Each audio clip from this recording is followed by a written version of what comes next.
हो गई, चलो अब स्टार्ट करते हैं। देखो हमारा, चलो और जल्दी जल्दी कर लेते हैं इसको थोड़ा सा, अगर पहले हो चुका है दोबारा में तो थोड़ा सा फास्ट ही करेंगे। देखो एक्चुअली में होता क्या है, हमें अगर कोई भी चीज हम against the against the energy level करेंगे तो हमें उस पर वर्क करना पड़ता है। जैसे फॉर एग्जांपल मैं आपको बताऊं कि आपके घर की टंकी जो रखी हुई है घर में ऊपर पानी की, यस सर। वो हायर, वो Yes, sir. आपकी हायर पोटेंशियल पे है, वो आपकी ऊंचाई पे है तो आपका उसका हायर पोटेंशियल पे है। तो जब आप नीचे नल में बाथरूम में पानी निकालते हो, नल को खोलते हो, सिंपली पानी नीचे आ जाता है। इसका मतलब हम उस चीज से ये समझ सकते हैं कि कोई भी चीज हायर पोटेंशियल से लोअर पोटेंशियल खुद ब खुद फ्लो हो जाती है, उसको फ्लो नहीं करवाना पड़ता। लेकिन अगर उसी चीज को हम लोअर पोटेंशियल से हायर पोटेंशियल पे ट्रांसफर करेंगे तो हमें वर्क करना पड़ेगा। जैसे कि हम पानी को नीचे से पंप के थ्रू टंकी में पहुंचाते हैं, तो पंप हमारा वर्क करता है ना पानी पे, Yes, sir. Work yes sir. करता है।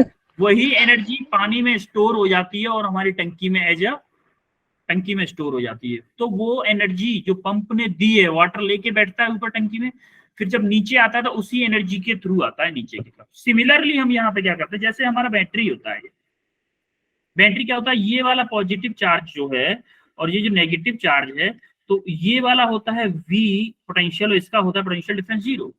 तो इसका पोटेंशियल होता है 0 और इसका पोटेंशियल होता है V।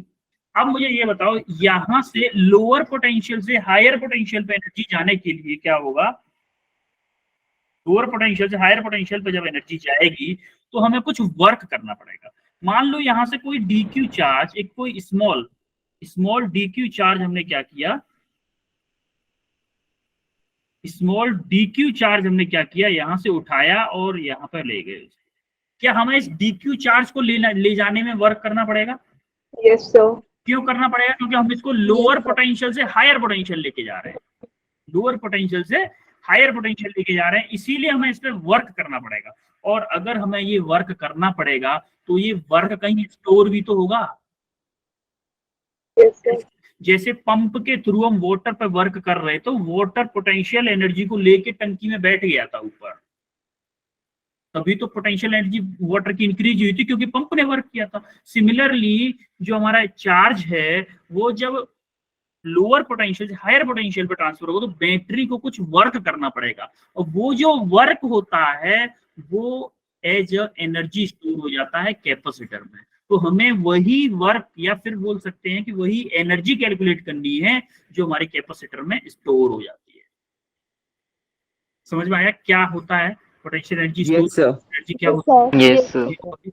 तो हमने माना ये जो थ्योरी ली है वो जो मैंने बोला है वही है सब कुछ, जाओ आप पढ़ लेना आराम से। अब देखो हमने वर्क का फॉर्मूला पढ़ा था, वर्क का फॉर्मूला V इंटू डी। भाई मान लो इसकी डिस्टेंस, इनके बीच की डिस्टेंस है डी।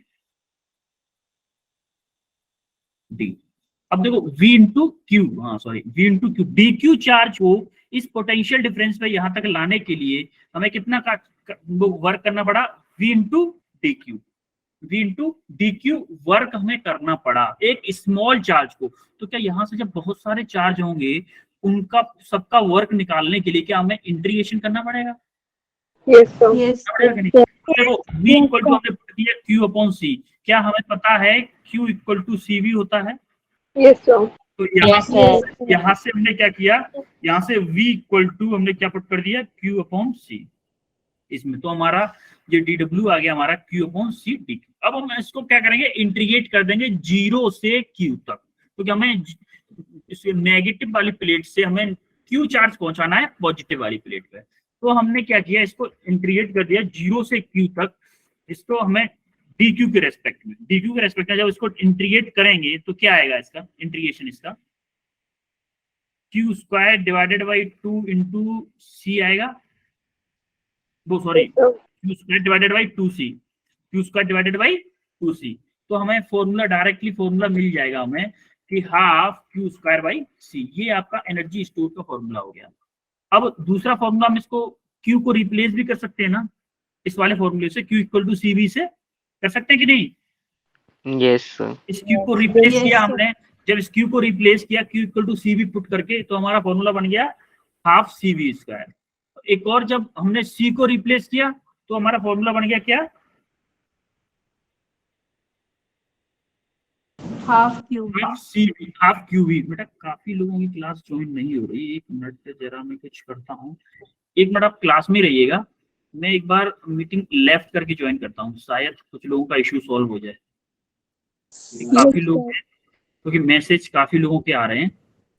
ठीक है, तो आप अभी अभी क्लास में रहिएगा, Yes, sir. ऐसा मत Yes, करना। sir. जस्ट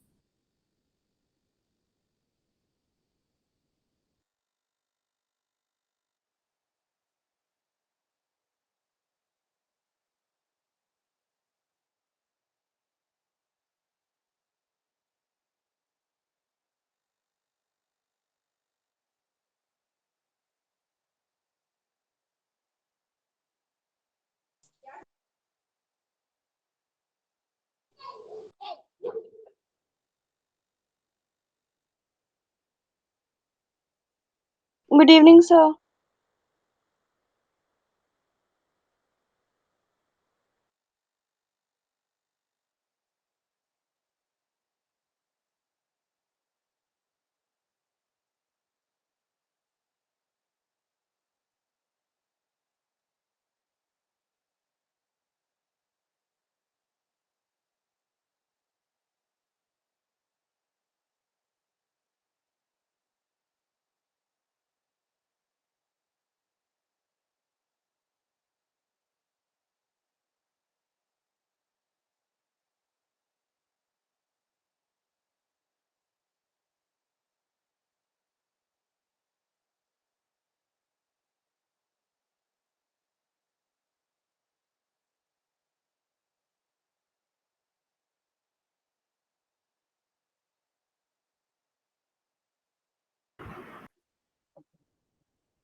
तो हमारे ये तीन फॉर्मूले आ गए हमारे, किसके?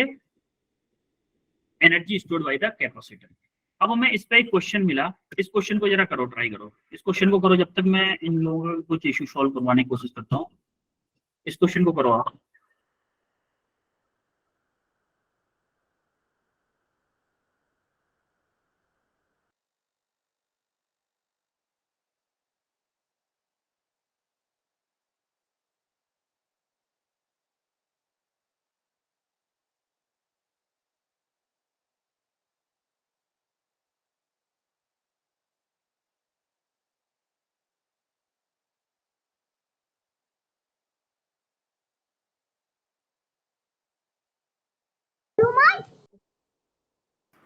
Epsilon naught A upon D, उसमें एप्सिलॉन आर का मल्टीप्लाई और कर देना, यानी कि अब कैपेसिटर का कैपेसिटेंस का फॉर्मूला हो जाएगा epsilon naught R epsilon naught A upon D, ये फॉर्मूला हो जाएगा। करो जरा।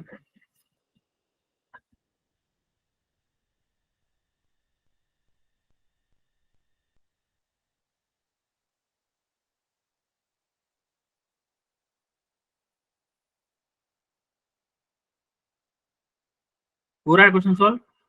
Yes sir. करो करो, यस सर। कैपेसिटेंस निकालो पहले।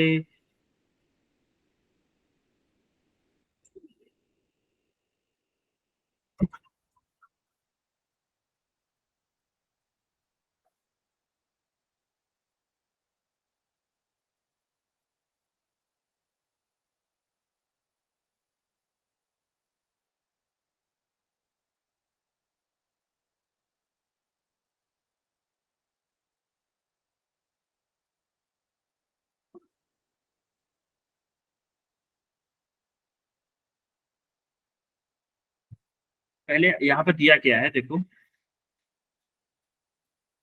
गिवन लिख डन लो पहले सर। आप।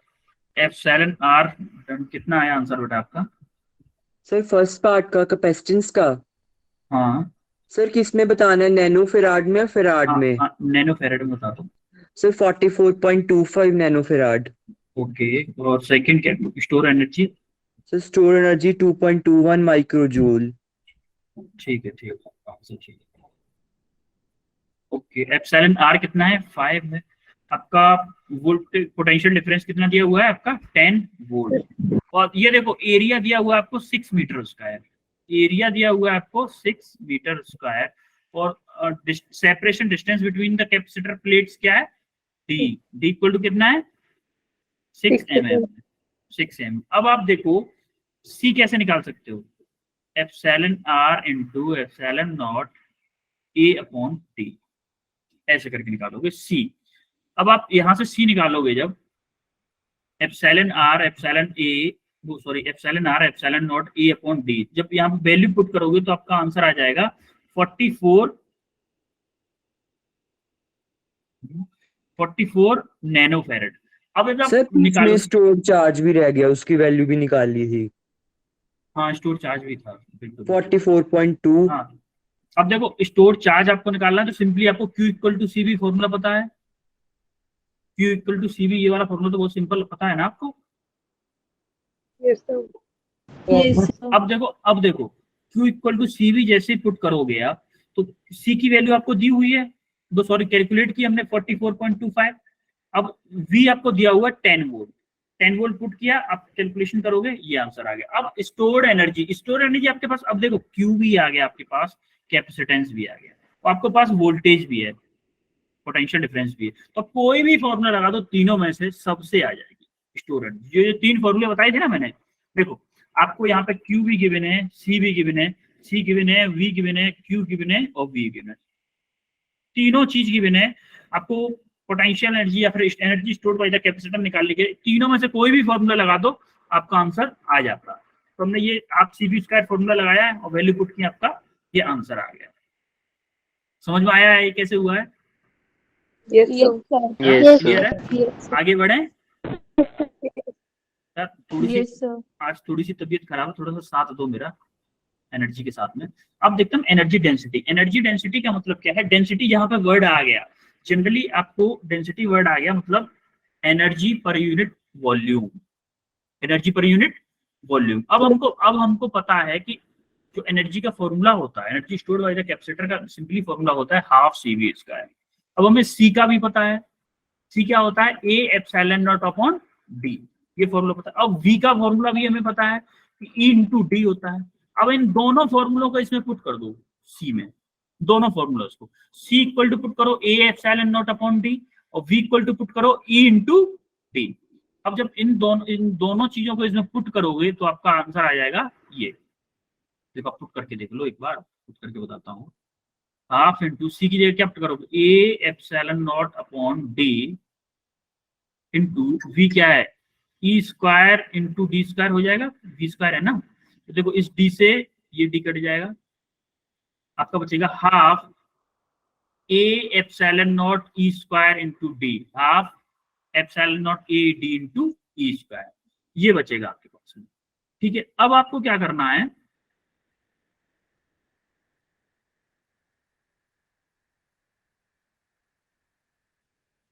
अब करना क्या है कि आपको जैसे ही ये वैल्यू पुट की, अब हमें क्या करना होगा कि इसी को, अच्छा वॉल्यूम क्या होता है? वॉल्यूम आप देखोगे जरा तो वॉल्यूम होता है हमेशा एरिया इंटू लेंथ, होता है कि नहीं? Area into length. Yes, sir. Yes, sir. यहाँ पे लेंथ है नहीं, यहाँ पे क्या है? यहाँ पे है दोनों के प्लेट्स के बीच की डिस्टेंस, यानी कि दोनों प्लेट्स के बीच की डिस्टेंस क्या है आपकी? D। तो हमारा वॉल्यूम क्या हो जाएगा? A इंटू D हो जाएगा कि नहीं हो जाएगा? Yes, अब हमें sir. Energy per unit volume चाहिए। अगर एनर्जी पर यूनिट वॉल्यूम चाहिए तो हमने क्या किया, इस AD को U के नीचे ले गए, U के नीचे ले गए AD को। तो क्या ये वाला जो टर्म है वो एनर्जी डेंसिटी को ही शो करेगा कि energy per unit volume? Yes, sir. Density. तो हम बोल सकते हैं कि एनर्जी डेंसिटी का फॉर्मूला हो गया half epsilon not E square. Energy density का फॉर्मूला एक सिंपल सा आ गया हमारा, half epsilon not E square. अब देखो जब आपकी सिंपल नाम से पता चल रहा है कि एनर्जी डेंसिटी यानी कि एनर्जी पर यूनिट वॉल्यूम, अब एनर्जी की यूनिट क्या होती है? जूल, जूल होती है ना, और वॉल्यूम की यूनिट मीटर क्यूब, तो इसकी SI यूनिट क्या होगी? Joule per metre cube, joule per metre cube. ये क्लियर हुआ? जूल पर मीटर क्यूब होगी इसकी SI यूनिट। Yes, sir.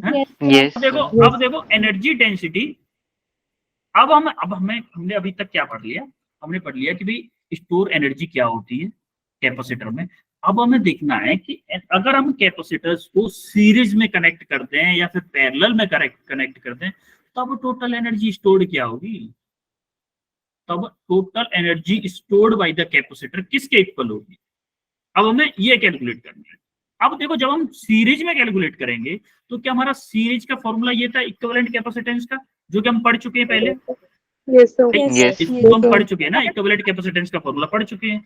अब इक्विवेलेंट कैपेसिटेंस का फॉर्मूला ये हो गया, तो हमने ये इंटरनल उसका sorry energy stored by the capacitor, ये फॉर्मूला हमने पढ़ा है। तो आप यहाँ पे देखोगे, अब जब हम सीरीज में कनेक्ट करते हैं, एक चीज बताऊं मुझे, जब हम सीरीज में कनेक्ट करेंगे कैपेसिटर्स को, तो मान लो ये बैटरी से कनेक्ट किया मैंने, तो क्या चार्ज हमेशा कांस्टेंट रहता है। Yes, sir. Yes, sir. मान लो ये Q चार्ज है, तो इस C1 पे भी वही चार्ज होगा, C2 पे भी वही चार्ज होगा, C3 पे भी वही चार्ज होगा कि नहीं। तो Yes. इसका मतलब अगर मैं देखूं Yes. इस वाले फॉर्मूले से, अगर मैं देखूं मान लो, तो टोटल एनर्जी मेरा आएगा हाफ Q स्क्वायर, तो हमेशा कांस्टेंट रहेगा हर एक उस पर, होगा कि Yes, नहीं, sir. हर उस पर। अब Yes, 1/C इक्विवेलेंट की वैल्यू क्या मैं ये पुट कर सकता हूँ, 1/C1 plus 1/C2 plus 1/C3 dot dot dot dot 1/Cn तक, ये बोल सकता हूँ कि नहीं। Yes, Yes. sir. Yes, sir. अब मुझे ये बताओ, जब Yes. मैं इसको मल्टीप्लाई करूंगा, हाफ Q स्क्वायर को इसमें मल्टीप्लाई करूंगा, तो मेरा आंसर आएगा 1/2 Q square C1 plus 1/2 Q square C2 plus 1/2 Q square C3 dot dot dot n times, आगे तक जाएगा। अब मुझे ये बताओ, क्या ये वाली जो एनर्जी है, ये वाली जो एनर्जी है, क्या एनर्जी स्टोर्ड बाय कैपेसिटर 1 है, U1 है। Yes, sir. Yes, sir. क्या ये वाली Yes. Energy stored bye capacitor 2 है, U2 है। क्या ये वाली Yes. Energy stored bye Yes, capacitor 3 है, U3 है कि नहीं। Yes, sir. क्या मैं Yes, sir. क्या मैं ये बोल सकता हूं कि total energy stored by the capacitor will be equal to U1 plus U2 plus U3 plus UNN तक, यानी कि कहीं तक भी ले जाओ, सारी चीजों को ले जाओ आप आगे, कितने भी कैपेसिटर हो, 10 हो, 20 हो, 50 हो, 100 हो, कितने भी हो, सबकी टोटल एनर्जी क्या होगी, सब पे टोटल एनर्जी स्टोर्ड क्या होगी, सबकी एनर्जी, जो पर्टिकुलर एनर्जी जो स्टोर कर रही है उन सब का सम। जैसे 10 कैपेसिटर हैं, टोटल एनर्जी हमें निकाल ली है, तो 10 कैपेसिटर में हर एक कैपेसिटर ने कितनी एनर्जी स्टोर की है और उसको ऐड कर दें, तो हमारी total energy of the system आ जाएगी। क्लियर हुआ आपको। Yes, Yes, sir. sir. Yes, sir. Similarly अब हम करेंगे पैरेलल के लिए। अब जब पैरेलल में कनेक्ट हो, भाई पैरेलल के लिए केस देखते हैं, पहले पैरेलल के लिए होता क्या है। भाई पैरेलल जैसे ही हमने देखा कि पैरेलल कनेक्शन हमारा ऐसे करके होता है कि पैरेलल कनेक्शन में हमारा चार्ज डिफरेंट रहता है, लेकिन हमारा क्या क्या सेम होता है पैरेलल में, Potential difference. पोटेंशियल, बिल्कुल पोटेंशियल डिफरेंस हमारा सेम होता है। यानी कि ये अगर नेगेटिव है, ये पॉजिटिव है, तो यहाँ पे Q1 मान लो ये 1 है, C1 है, ये C2 है, ये C3 है, तो इसमें चार्ज Q1 होगा, इसमें चार्ज Q2 होगा और इसमें चार्ज Q3 होगा, तीनों अलग अलग चार्ज होंगे। ये हमने पैरेलल और सीरीज कॉम्बिनेशन जब हम पढ़े थे कैपेसिटर्स के, तब हमने ये देखा था कि चार्ज अलग अलग होता है लेकिन पोटेंशियल डिफरेंस सब पे सेम होता है। क्या इनका जो फॉर्मूला था इक्विवेलेंट कैपेसिटेंस का, ये था कि C1 plus C2 plus C3 Yes, तक sir. जितने भी कैपेसिटर हो वो n तक जाएंगे। अब हमने ये वाला फॉर्मूला पढ़ा है half CV square energy stored का। अब Yes, हम sir. इसमें हम क्या करने वाले हैं, इसमें हम क्या करने वाले हैं, देखो इसमें हम C की वैल्यू पुट करो। देखो पोटेंशियल डिफरेंस सब पे सेम है, पोटेंशियल डिफरेंस अगर सब पे सेम है तो पोटेंशियल डिफरेंस तो वही रहेगा, हाफ V स्क्वायर। अब C की वैल्यू पुट कर दो यहाँ से C1 plus C2 plus C3 dot dot dot n time तक Cn तक। अब जब इसको मल्टीप्लाई करोगे तो half V square C1 plus half V square C2 plus half V square C3 n time.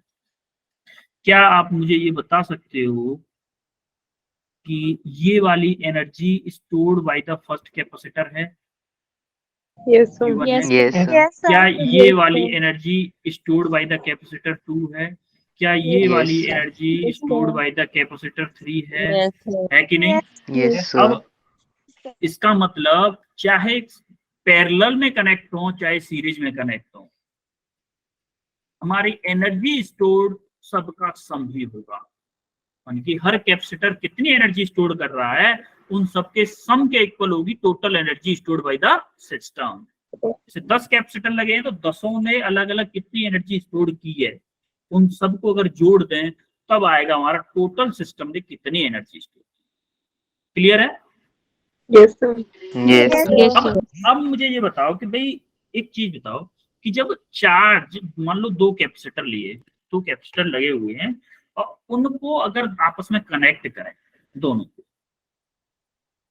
जैसे मान लो किसी पे हायर चार्ज है, जैसे जैसे कि मान लो किसी पे 100 कूलम चार्ज है एक कैपेसिटर पे, एक पे 5 कूलम चार्ज, दोनों को जोड़ेंगे अगर हम, तो क्या चार्ज इधर उधर ट्रांसफर होंगे जोड़ने के बाद में?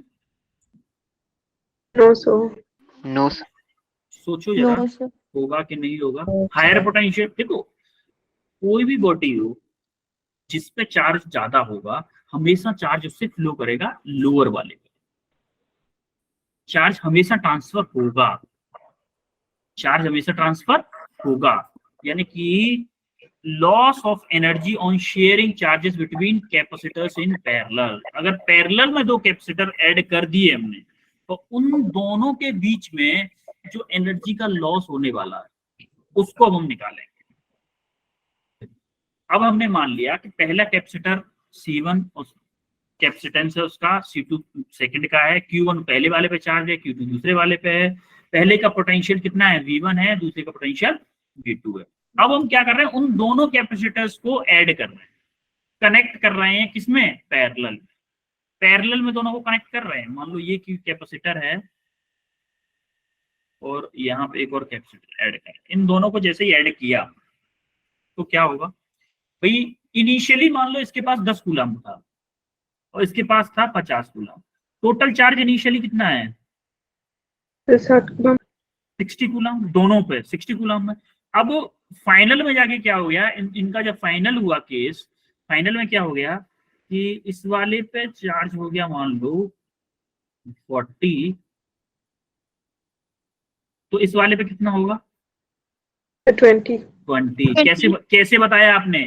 क्योंकि आपको पता है चार्ज कंजर्वेशन लॉ कि इनिशियली चार्ज जो होगा वही फाइनल में चार्ज होगा। टोटल चार्ज हमारा इनिशियल में होगा वही फाइनल में होगा। सेम टू सेम हम यहाँ पे कंसेप्ट अप्लाई करेंगे कि टोटल चार्ज आफ्टर शेयरिंग, यानी कि शेयरिंग करने के बाद जब दोनों चार्ज कनेक्ट कर दिए थे कैपेसिटर, तो शेयरिंग करने के बाद में कितना चार्ज बचा, और टोटल चार्ज बिफोर शेयरिंग, यानी कि दोनों को कनेक्ट करने से पहले कितना चार्ज था टोटल। तो देखो जब इनको कनेक्ट कर दिया तो इक्विवेलेंट कैपेसिटेंस क्या होगा इसका? Q1 प्लस Q2 होगा कि नहीं होगा? Yes, sir. है?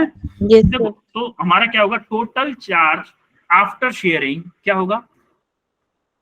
Q इक्वल टू CV वाले फॉर्मूले से। तो C क्या है? इक्विवेलेंट क्या है? C1 प्लस C2, इन दोनों का, दोनों कनेक्ट कर दिए तो C1 plus C2 into V, मानो फाइनल पोटेंशियल V है। और इनिशियली क्या था? पहले वाले का था C1 V1 प्लस दूसरे वाले पे चार्ज क्या था? अरे आप इसको ऐसे लिख सकते हो, Q equal to Q1 plus Q2।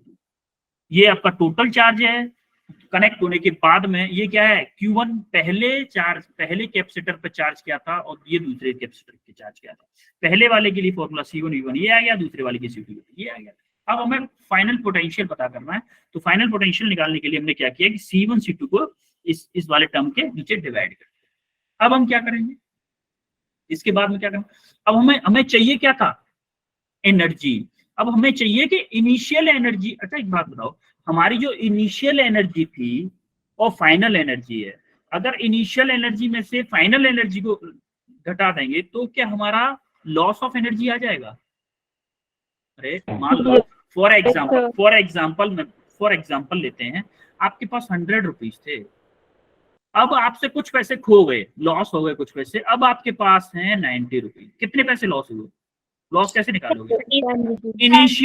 Initial minus के फाइनल ही करोगे ना। इनिशियल क्या है 100, फाइनल क्या है 90, कैसे आया 10 रुपीज आपने लॉस किए, ऐसे ही तो निकाला आपने।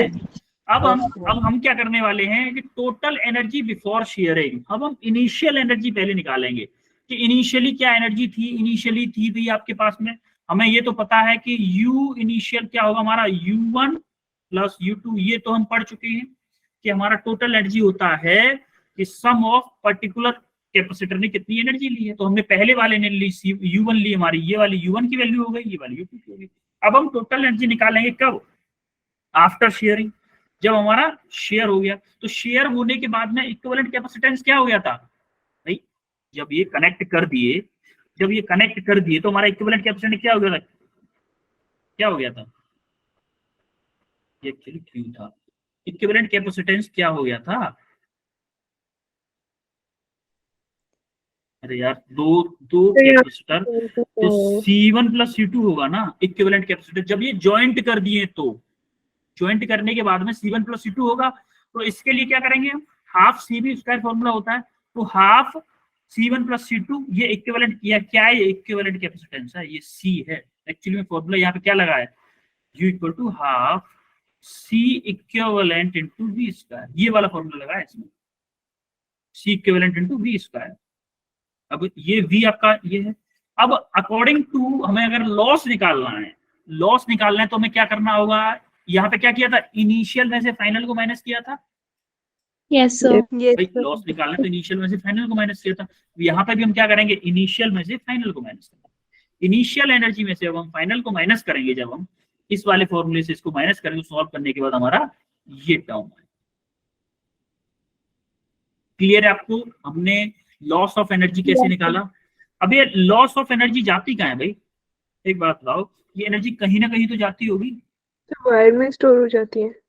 नहीं, वायर में स्टोर नहीं होती। आपने देखा होगा कि कैपेसिटर का वायर या फिर कैपेसिटर थोड़ा गर्म हो जाता है, वर्किंग के टाइम हो जाता है ना गर्म। Yes, sir. तो जो एनर्जी का लॉस है Yes. वो कहाँ गया, कैपेसिटर को गर्म करने में, हीट में कन्वर्ट हो गया। जो एनर्जी का लॉस हुआ वो आपका हीट में कन्वर्ट हो गया, जब एनर्जी का लॉस हुआ वो आपका हीट में कन्वर्ट हो गया, जो यहाँ पे लिख दिया है मैंने वैसे। क्लियर है आपको? Yes, sir. अभी तक हमने क्या पढ़ लिया, energy stored by the capacitor पढ़ा, उसके बाद एक क्वेश्चन किया, उसके बाद क्या पढ़ा हमने, एनर्जी स्टोर देखा हमने सीरीज पैरेलल कॉम्बिनेशन में, कि सीरीज कॉम्बिनेशन में energy store, total energy store by the system क्या होगा, पैरेलल कॉम्बिनेशन में क्या होगा। उसके बाद हमने देखा कि एनर्जी स्टोर सीरीज पैरेलल में देखने के बाद हमने देखा कि टोटल जो है एनर्जी कैसे डिवाइड होगी, यानी कि अगर हम दो कैपेसिटर्स अलग अलग हैं उनको ज्वाइंट करें, उसके बाद में एनर्जी का लॉस जो होगा वो कैसे निकालेंगे। वो एनर्जी का लॉस हमने निकाल लिया। हमने ये भी जान लिया कि जो एनर्जी का लॉस हुआ था, निकाला क्या हुआ, सर, जो फाइनल एनर्जी स्टोर है वो कैसे निकाला। फाइनल एनर्जी स्टोर, बेटा फाइनल एनर्जी स्टोर देखो, चलो बताते हैं। देखो जैसे कि हमारे दो कैपेसिटर को हमने पैरेलल में जोड़ा था, भाई यही ना किया था हमने, दो कैपेसिटर को पैरेलल में जोड़ा था, मान लो ये C1 है ये C2 है। अब इनका इक्विवेलेंट कैपेसिटेंस क्या आएगा, C इक्विवेलेंट क्या आएगा, C1 plus C2 yes sir. है, आएगा ना। Yes, sir. इसमें कोई डाउट, Yes, sir. इसमें तो कोई डाउट नहीं है। Yes, अब हमें sir. No, sir. टोटल हमें चाहिए क्या, एनर्जी स्टोर्ड बाय। अब इसको एज अ सिंगल कैपेसिटर ले लो, अब इसको एज अ सिंगल कैपेसिटर लेंगे, क्या मैं ये बोल सकता हूँ half C equivalent V square formula होगा, यस सर। होगा कि नहीं। अब C इक्विवेलेंट की जगह पे मैंने क्या पुट कर दिया, C1 प्लस C2, वही किया इसमें, C1 plus C2 into V square.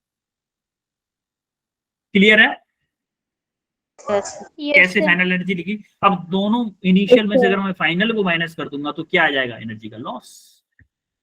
हमने ये अभी तक किया। अब हम देखते हैं कि अगर हम डाइलेक्ट्रिक मटेरियल उसमें लगाते हैं, किसमें, कैपेसिटर में, तो हमारा कैपेसिटर पे क्या फर्क पड़ता है। अच्छा एक बात बताओ, कैपेसिटर मान लो ये भी पैरेलल प्लेट कैपेसिटर, क्या इसका इलेक्ट्रिक फील्ड की डायरेक्शन पॉजिटिव टू नेगेटिव होगी,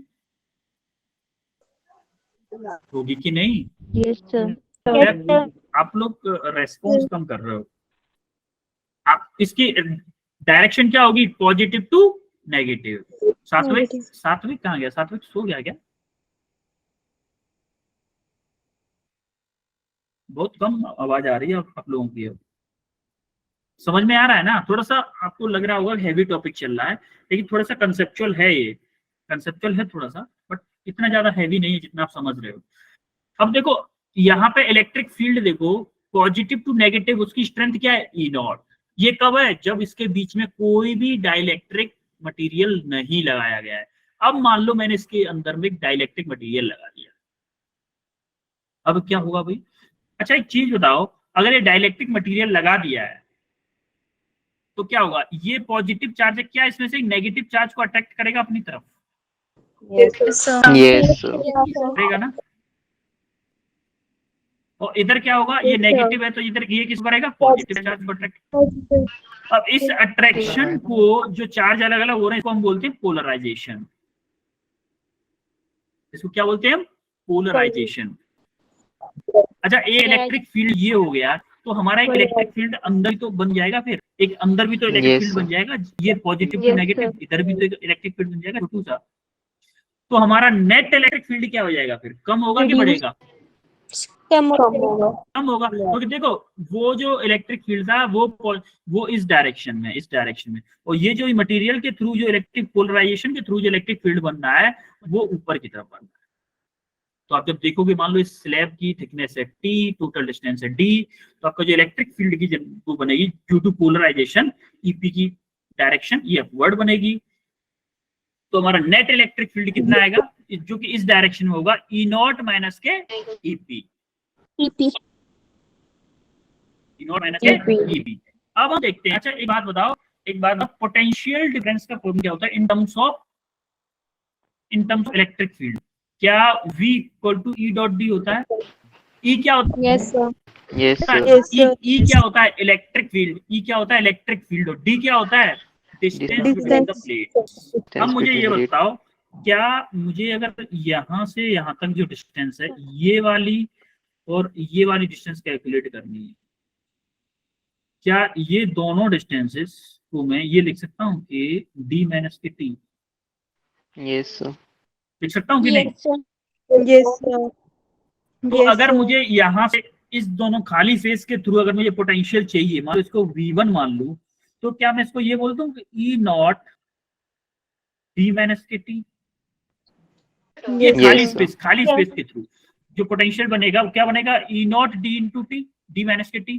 अब अगर मैं इसके थ्रू पोटेंशियल बताऊं, इसके थ्रू, इस ब्लू वाले के थ्रू बताऊं, तो क्या होगा? मान लो इसके थ्रू मान लो कि पोटेंशियल बनेगा क्या? En into T. टी बनेगा कि नहीं भाई? इसकी थिकनेस तो टी है ना, इसकी थिकनेस टी है। तो सिमिलरली टोटल पोटेंशियल क्या होगा? दोनों को ऐड कर दो, E naught D minus K T plus E N into T. ये हमने ऐड कर दिया दोनों को। टोटल पोटेंशियल निकालना है पूरे कैपेसिटर पे टोटल पोटेंशियल हमने निकाल लिया। अब क्या करेंगे सर? इलेक्ट्रिक फील्ड EP नहीं है इसके अंदर? इलेक्ट्रिक फील्ड हमें नेट इलेक्ट्रिक फील्ड तो EN है ना, नेट। Yes, sir. हाँ, तो देखो अब देखो डाइलेक्ट्रिक कांस्टेंट क्या होता है? डाइलेक्ट्रिक कांस्टेंट होता है कि मान लो आपका इनिशियली इलेक्ट्रिक फील्ड था E नॉट, मान लो आपका इलेक्ट्रिक फील्ड था E नॉट, और जब डाइलेक्ट्रिक मटेरियल लगा दिया, लगाने के बाद में आपका नेट इलेक्ट्रिक फील्ड हो गया मान लो EN, नेट इलेक्ट्रिक फील्ड हो गया EN। तो उन दोनों के रेशियो को हम बोलते हैं डाइलेक्ट्रिक कांस्टेंट, या फिर डाइलेक्ट्रिक की डेफिनेशन डाइलेक्ट्रिक कांस्टेंट की। तो अब हम यहां से क्या करेंगे? EN की value E not upon K के टर्म में निकाल लिया हमने यहां से। अब इस वैल्यू को क्या करेंगे? इस वाली वैल्यू को यहाँ पे पुट करो यार। इससे एक मैजिक वाला फॉर्मूला बनाऊंगा मैं, और उस फॉर्मूले को आपको याद नहीं करना होगा। मैं ऐसी ट्रिक बताऊंगा कि एक स्लैब है, कभी 10 स्लैब भी लगा देगा ना, अगर ये 5 स्लैब लगा दे, 2 लगा दे, 2-4 इलेक्ट्रिक मटेरियल लगा दे, डाइलेक्ट्रिक मटेरियल, सबके लिए एक फॉर्मूला ट्रैक कर दो। देखिएगा अभी ट्रिक बताऊंगा हम, ठीक है? अब क्या किया हमने? ये वैल्यू पुट कर दी। पुट करने के बाद में हमने इससे E नॉट कॉमन ले लिया। ये E नॉट क्या हुआ? कॉमन ले लिया। ई नॉट कॉमन ले लिया तो हमारा ये एक्सप्रेशन। अब ये एक्सप्रेशन जैसे ही बना, लेकिन हमें पता है कि हम electric field due to a plate का फॉर्मूला हमारा सिग्मा अपॉन एप्सिलॉन नॉट होता है। और सिग्मा क्या होता है बताओ, क्या होता है यहाँ पे sigma? Surface charge density. Surface charge density.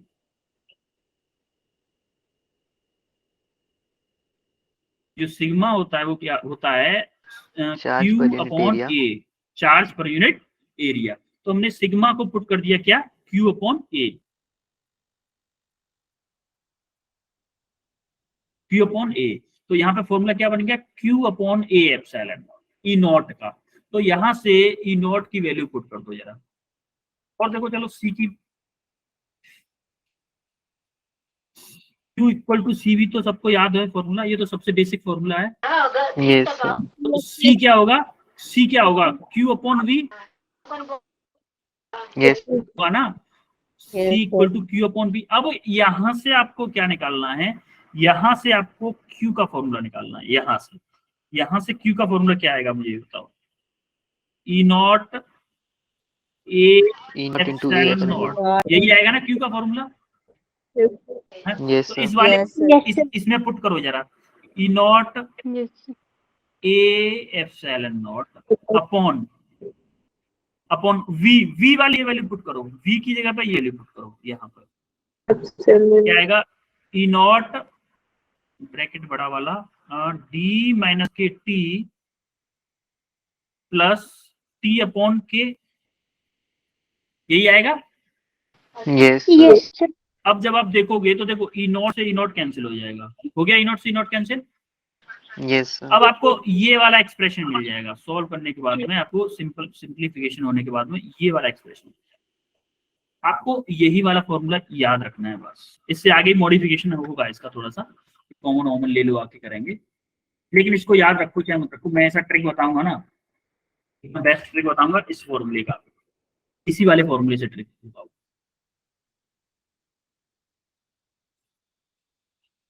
एक काम करते हैं, एक स्लाइड, ब्लैंक स्लाइड ऐड कर रहा हूं मैं अभी, ब्लैंक स्लाइड पे बताऊंगा आप लोगों को।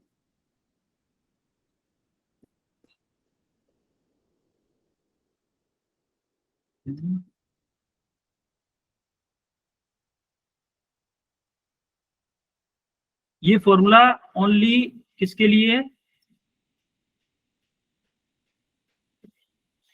ब्लैंक स्लाइड ऐड नहीं हुई है।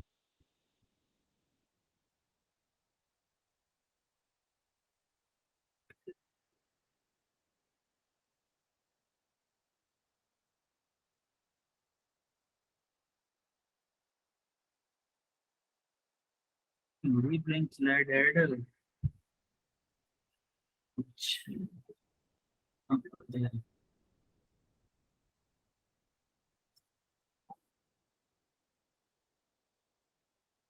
एक मिनट बस ब्लैंक स्लाइड ऐड कर दूं, उस पर मैं आपको ना इस फॉर्मूले की ट्रिक बताने वाला हूँ, इसलिए मैं आपको वेट करवा रहा हूँ। बस हो गई, ठीक है। अभी क्या था हमारे, एक डाइलेक्ट्रिक मटेरियल लगाया था कैपेसिटर के बीच में। एक्चुअली में अभी क्वेश्चन कैसे आने लग गए हैं, क्योंकि मोर देन वन मटेरियल लगाने लग गया। मोर देन वन मटेरियल लगाएगा तो क्या करेंगे, मान लो यहाँ पर कोई कैपेसिटर है, ये कोई कैपेसिटर है, ये पॉजिटिवली चार्ज है, सॉरी नेगेटिवली होगा। यहाँ पे एक मटेरियल है, ये लगा हुआ है, एक मटेरियल यहाँ पे, दो मटेरियल लगे हुए हैं अब इसमें। इसका डाइलेक्ट्रिक कांस्टेंट है K1, इसका है K2, इसकी थिकनेस है T1, इसकी है T2, और टोटल डिस्टेंस दोनों प्लेट्स के बीच में क्या है हमारी D। अब इसके लिए हमें फॉर्मूला भाई याद, छोटे से एक प्लेट के लिए तो इतना लेंथी फॉर्मूला था, इतना हैवी सा फॉर्मूला था। अब भाई इन दोनों के लिए फॉर्मूला ड्राइव करने में तो वाट लग जाएगी। अब इसके लिए हम एक ट्रिक निकालते हैं। देखो मान लो दो प्लेट है, तो क्या मैं ये वाली डिस्टेंस निकाल सकता हूँ? यहाँ से पहले मुझे ये वाली डिस्टेंस चाहिए, आपकी हेल्प चाहिए मुझे इस वाली डिस्टेंस। एक तो ये, एक ये खाली खाली डिस्टेंस जितनी भी है, और एक ये। तीनों खाली डिस्टेंस चाहिए मुझे। So D minus T1 plus T2. ये तीनों खाली डिस्टेंस क्या होंगी? D minus T1 minus T2, Yes, sir. ये होगी। होगी कि नहीं? इसमें किसी को कोई डाउट है? No, sir. नो डाउट ना? No, अब sir. देखो हम थोड़ा सा कंसेप्ट समझते हैं इस वाले से, पीछे वाले से। देखो इसने क्या किया है, देखो C equal to A epsilon naught. देखो ए सबके लिए सेम है, एप्सिलॉन नॉट भी कांस्टेंट है। अब D माइनस के T, यानी कि मतलब जो खाली डिस्टेंस है ना, वो वाली डिस्टेंस आनी चाहिए पहले। जो खाली डिस्टेंस है वो वाली डिस्टेंस आनी चाहिए, प्लस T बाई के, यानी कि इसकी जो थिकनेस है उसमें डिवाइड कर दो उसके डायलेक्ट्रिक कांस्टेंट का, तो हमारा ये फॉर्मूला ड्राइव हो सकता है, जुगाड़ कुछ लग सकता है इस फॉर्मूले में। उसी जुगाड़ से हम इस क्वेश्चन को करने वाले हैं कि मान लो मुझे इसका इक्विवेलेंट कैपेसिटेंस अगर पूछा गया है, तो उसके लिए फॉर्मूला लिखूंगा मैं ए एप्सिलॉन नॉट अपॉन, खाली जगह कितनी है इसमें? खाली जगह क्या निकाली हमने? डी माइनस के Minus. T1 माइनस के T2, यही खाली जगह है। Yes, sir. प्लस क्या है? प्लस क्या था? देख लो जरा, आराम से देखो। T अपॉन के। अब क्या हो जाएगा? अब इसमें दो है तो क्या आएगा? T1 upon K1 plus T2 upon K2। K2. कोई डाउट? ये फॉर्मूला बन गया आपका इक्विवेलेंट कैपेसिटेंस का। अब आपको और क्वेश्चन आ गया, एक और क्वेश्चन आपके पास आ गया। मान लो उसमें दे रखे हैं, अब थोड़ा सा डायरेक्ट करने की हेल्प करोगे मेरी, डायरेक्ट करने में, क्योंकि ज्यादा टाइम लग जाएगा फिर। ये मान लो एक स्लैब है, ये दूसरी स्लैब है, ये तीन स्लैब आ गई है। अब आप लोग बताओगे मुझे इस वाले को।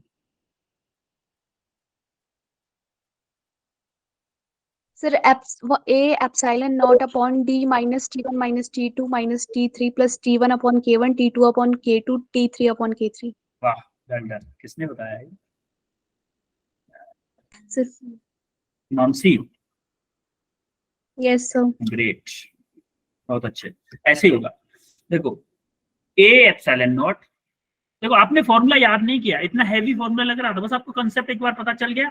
मैंने T1 T2 लिखा ही नहीं, इवन उससे पहले ही बता दिया मानसी ने।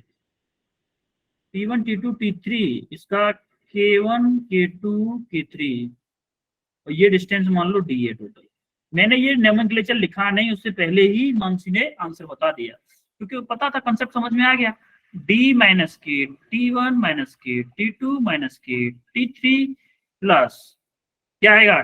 T1 upon K1 plus T2 upon K2 plus T3 upon K3। तो अब आपको अगर कोई 4, 6, 8, 10 दे दे तो आप कर सकते हो ना? Yes, sir.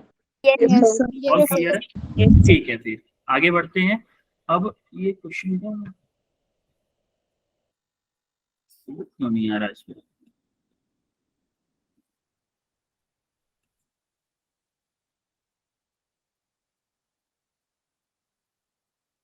इस क्वेश्चन को करो जरा, इसको तो सिंपली कर लो आप, सिंपली कर लो। इसका एक कैपेसिटेंस निकाल लो C1, इसका कैपेसिटेंस निकाल लो C2, और फिर इसको सीरीज कॉम्बिनेशन से जोड़ देना, सीरीज कॉम्बिनेशन से जोड़ देना, ऐड कर देना सिंपली।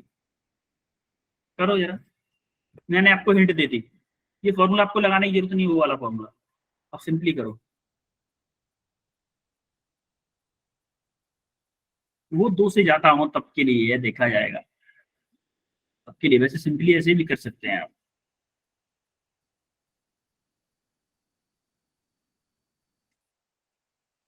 सी का फॉर्मूला आप डायरेक्टली लगाओ, epsilon naught A upon D, यानी कि कैपेसिटेंस दिया हुआ है, epsilon naught A upon D की वैल्यू दी हुई है 9 × 10⁻⁻12 फैरेड, या फिर बोल सकते हो आप 9 पिको फैरेड। कब? जब सेपरेशन था डी। अब सेपरेशन कितना हो गया है? पहले में 1 K1 है, सेपरेशन D/3 है, और दूसरा डाइलेक्ट्रिक मटेरियल है जो K2 है, K2 के लिए 2D/3 है। अब C1 C2 कैलकुलेट करो और टोटल निकाल दो फिर।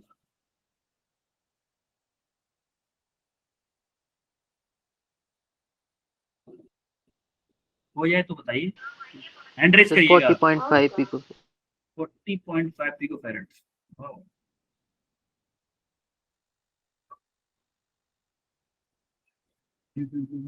हर्ष हर्ष का आ चुका है, और किसी का आया क्या हर्ष के अलावा?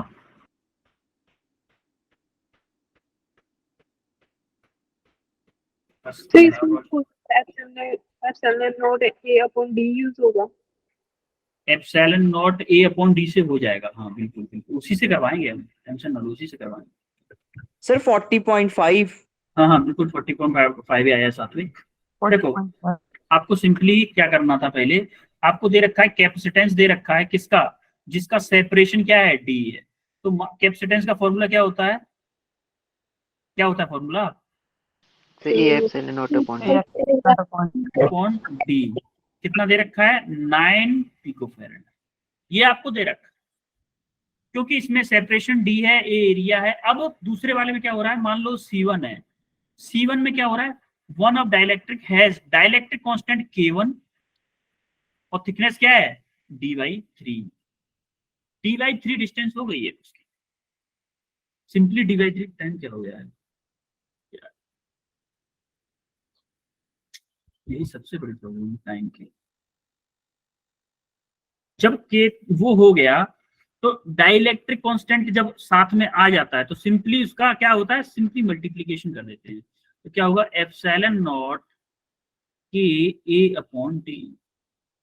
अब देखो एप्सिलॉन नॉट के A upon D, epsilon naught D क्या है इसमें, D/3 है ना, D/3 है कि नहीं? यस सर तो इस डी की जगह पे क्या हो जाएगा, D/3 हो जाएगा। और जब आप इसको सॉल्व करोगे कि epsilon naught A upon D की जगह पे क्या पुट कर दो, 9 इंटू के की वैल्यू क्या है, 3 है कि नहीं? यस सर और या फिर आप एक काम करो, सी के टर्म में निकाल लो, कैसे भी करके कर लो, सी के टर्म में निकाल लो। चलो ये छोड़ो, यहां से के की जगह epsilon naught A upon D into 3 और इंटू 3, भाई ये 3 भी तो ऊपर पहुंच जाएगा है, तो कितना आ जाएगा, इसको मान लो सी मान लेता हूं, तो क्या आ जाएगा, 9C आ जाएगा, यस होगा कि नहीं? ऐसे ही C2, Yes, sir. ऐसे C2 निकाल लो, Yes, sir. C2 भी क्या होगा, एप्सिलॉन नॉट ए इंटू K2, ये K1 था, K2 अपॉन क्या हुआ है डिस्टेंस यहाँ पर, 2D/3। 2D/3 अब यहाँ पे epsilon naught A upon D को सेपरेट कर दो अलग। K2 क्या है इसमें, 6 है, K2 6 है, और ये क्या है, 2 नीचे ही रहेगा इंटू 3 ऊपर आ जाएगा, ये 3 ऊपर पहुंच जाएगा ना। यस तो सर ये भी क्या हो जाएगा, 3 टाइम्स ये भी 9C ही आएगा। अब दो 9C के कैपेसिटर किस में है, सीरीज में है। तो सीरीज के लिए इक्विवेलेंट कैपेसिटेंस क्या होता है, क्या फॉर्मूला होता है, 1/C1 + 1/C2 C1C2 upon C1 + C2 होता है कि नहीं यस सर है? तो C1 क्या है, 9C into 9C upon 9C + 9C, क्या हो जाएगा ये, तो हम इनमें क्यों नहीं कर रहे हैं? क्या हो गया, तो जैसे epsilon naught A upon D की वैल्यू 9 दी हुई है, फिर बाद में 3 × 3 इनमें क्यों नहीं मल्टीप्लाई कर रहे हैं हम? हाँ देखो वो मैंने कंसेप्ट इसलिए बताया था कि मोर देन वन हो, जब ज्यादा हो ना तब आप वो चीज अप्लाई करें, वो ज्यादा बेटर। और इसमें देखो सारी चीजें डी के उनके टर्म में दी हुई है, तो जब आप उसको सॉल्व करोगे तो थोड़ा हैवी हो जाएगा, इसीलिए हम इस मेथड से कर रहे हैं। मेथड दोनों है, ये मेथड भी सही है, आप जो बोल रहे हो ना ये मेथड भी सही है, लेकिन इस मेथड से थोड़ा इजी हो जाएगा। सर नो, मैं वो पूछ रही हूँ कि हम 3 × 3 को मल्टीप्लाई क्यों नहीं कर रहे हैं, क्योंकि epsilon naught A upon D की वैल्यू तो हमारे पास 9 है। 3 इंटू 3 में समझ में नहीं आ रहा आप क्या कहना चाह रहे हो। सर जो C1 की जहाँ पे हमने वैल्यू निकाली है वहाँ पे epsilon naught A upon D into 3 × 3 क्यों नहीं किया है हमने? एप्सिलॉन नॉट ए इंटू 3 यस सर। आप कहना क्या चाह रहे हो, मेरी समझ में नहीं आ पा रही, आप कहना क्या पूछना चाह रहे हो।